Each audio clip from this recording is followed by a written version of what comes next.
Hello guys, कैसे हो सब? उम्मीद करता हूँ कि आप सब खैरियत से होंगे। आज जो हमारा टॉपिक है वो है इन्फेक्शन क्या होता है? It is a process in which a pathogenic organism enters, establishes itself, multiplies and invades the normal anatomical barrier of the host, resulting in disease। ये वो प्रोसेस है, इन्फेक्शन वो प्रोसेस है जिसमें एक पैथोजेनिक ऑर्गेनिज्म जो डिजीज काजिंग ऑर्गेनिज्म जो है वो इंटर करता है या इस्टेब्लिश करता मल्टीप्लाई करते हैं ये होस्ट के नॉर्मल एनाटॉमिकल बैरियर में और मल्टीप्लाई करता है होस्ट में नॉर्मल एनाटॉमिकल बैरियर जो है इसमें जो है वो डिजीज काज करता है, उसको कहते हैं इन्फेक्शन। उसके बाद जो है वो classification of infection. Primary infection it refers to the initial infection with a pathogenic microorganism in a host। ये जो है वो प्राइमरी इन्फेक्शन मतलब जो है वो पहले जो इनिशियल इन्फेक्शन जो होता है जो पैथोजेनिक ऑर्गेनिज्म जो एंटर करता है होस्ट में, उसको कहते हैं primary infection. Secondary infection here a new pathogen set up an infection in a host whose immunity is severely lowered by the pre-existing infection।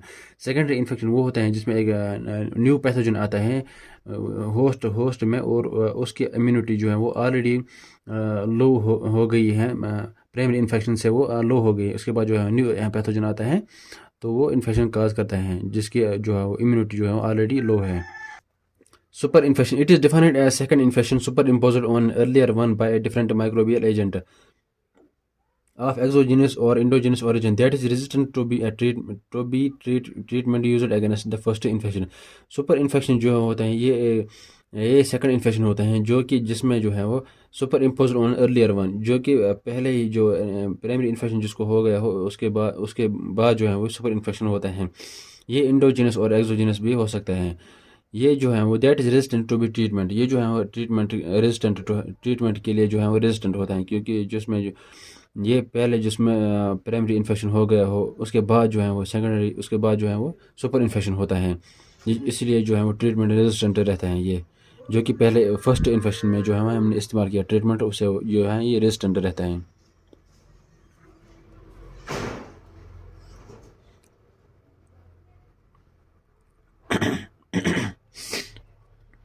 Cross infection when a patient already suffering from a disease, a new infection sets up from another host or another external source, it is termed as cross infection। जब एक patient already suffering कर रहा हो any disease से और उसके बाद जो है न्यू इन्फेक्शन आता है अनदर होस्ट से या अनदर सोर्स से आता है न्यू इन्फेक्शन या एक्सटर्नल सोर्स से आता है कोई इन्फेक्शन आता है तो वो उसको कहते हैं क्रॉस इन्फेक्शन। उसके बाद जो है nosocomial infection. Cross infection occurring in hospitals are called nosocomial infection. जो कि क्रॉस इन्फेक्शन जो है वो जो हॉस्पिटल्स में अक्सर जो है वो हो जाता है उसको कहते हैं नोजोकोमियल इन्फेक्शन। इसके बाद जो है पढ़ने जा रहे हैं source and reservoir of infection.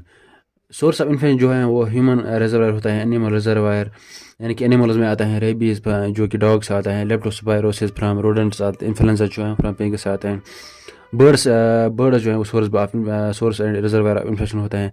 May be source of infection for various disease like influenza, chlamydophila यानी साइटिकोज इन्फेक्शन जिससे हो जाता है। उसके बाद जो है वो हम पढ़ने जा रहे हैं मोड ऑफ ट्रांसमिशन, कैसे ट्रांसमिट होता है ये इन्फेक्शन।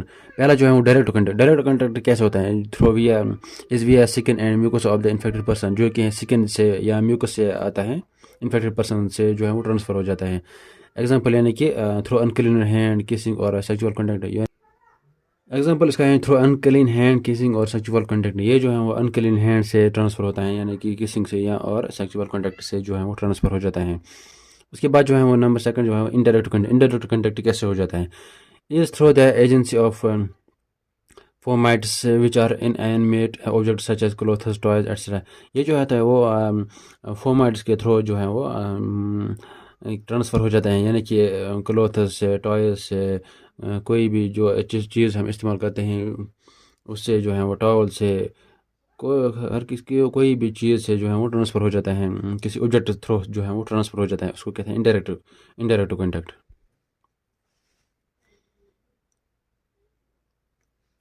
इसके बाद जो है वो inhalation. Agents causing respiratory infection are acquired by inhalation route. जो कि इनहेलेशन कैसे होता है थ्रू रेस्पिरेटरी रूट से जो है वो इन्फेक्शन हो जाता है। इनहेलेशन कहते हैं यानी कि एयर में प्रेजेंट होते हैं तो इनहेल करते हैं तो उससे जो हो जाता है ट्रांसफ़र ऑफ इन्फेक्शन। उसके बाद जो है वो airborne transmission. Droplet nuclei less than 10 micrometre size can remain suspend in air for long periods. जो एयरबोर्न जो है वो ड्रॉपलेट्स जो है वो इन्फेक्टेड ड्रॉपलेट जो यानी कि लेस देन 10 माइक्रोमीटर जो है एयर में प्रेजेंट होता है, ये बहुत टाइम तक जो है वो एयर में प्रेजेंट रह सकता है। उसके बाद जो है वो कोई पर्सन जो है वो इनहेल उसको करते तो उससे इन्फेक्ट हो जाता है। तो अगर कोई उसको ये इनहेल करे तो वो उससे भी जो है वो ट्रांसमिट हो जाता है इन्फेक्शन। उसके बाद जो है वो injection pathogens in some instance में be inoculated directly into the skin और tissue of the host. Pathogens जो है वो कभी भी जो है वो इनोकुलेट डायरेक्टली स्किन में जा सकते हैं या टिश्यू में जा सकते हैं। इसके बाद जो है inoculation pathogens in some instance में be inoculated directly into the skin और टिश्यू ऑफ द होस्ट। इसमें भी जो है वो पैथोजेनस डायरेक्टली जो है वो स्किन में जा सकते हैं या होस्ट या टिश्यू में जाते हैं या टिश्यू में जा सकते हैं, होस्ट के टिश्यू में जा सकते हैं। यानी कि इसका जो है वो एग्जांपल है एनिमल बाइट, यानी कि rabies virus is inoculated directly by the skin of the rabies animal. जो ये रेबीज़ वायरस जो है वो डायरेक्टली थ्रू स्किन में जाता है by the bite of an rabid animal से। उसके बाद जो है वो transmission of blood borne infection जो है वो कैसे ट्रांसफ़र हो जाते हैं। Blood borne infection such as hepatitis B, hepatitis C and HIV। Blood borne infection यानी कि जो इसमें जो आता है हेपेटाइटिस बी, हेपेटाइटिस सी और HIV आता है ब्लड बॉर्न इन्फेक्शन में। Needle prick and other sharp injuries जो है वो नीडल प्रिक से जा सकते हैं ये इन्फेक्शन, और अदर शार्प इंजरीज से ब्लेड्स वगैरह से जो है वो ये ट्रांसमिट हो सकते हैं blood borne infection. Blood transfusion के दौरान जो है वो ट्रांसमिट हो सकते हैं। अगर किसी पेशेंट में ये डिजीज़ ये इन्फेक्शन हो, हेपेटाइटिस बी, हेपेटाइटिस सी और HIV, यही ब्लड अगर हम किसी रेसिपिएंट को देंगे तो वो उसमें जो है वो ट्रांसफ़र हो सकते हैं ये इन्फेक्शंस। इंट्रावेनस ड्रग एब्यूज़, कोई भी अगर ये ड्रग एब्यूज़ हो, कोई भी ड्रग कंटेमिनेटेड नीडल्स इस्तेमाल करते हैं, ये ड्रग्स जो करते हैं ये सेम नीडल जो है इस्तेमाल करते हैं, उसके दौरान जो है वो ट्रांसमिट हो सकते हैं ये इन्फेक्शंस।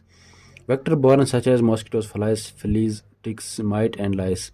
वेक्टर बॉर्न जो भी ये मॉस्किटोज वगैरह जो है वो इन्हीं लिविंग थिंग्स के दौरान जो है वो ये जब काटते हैं mosquitoes, flies, fleas, ticks and mites and lice जो है वो इनमें जो है अगर ये इन्फेक्शन हो तो ये दूसरे में ट्रांसफ़र करते हैं।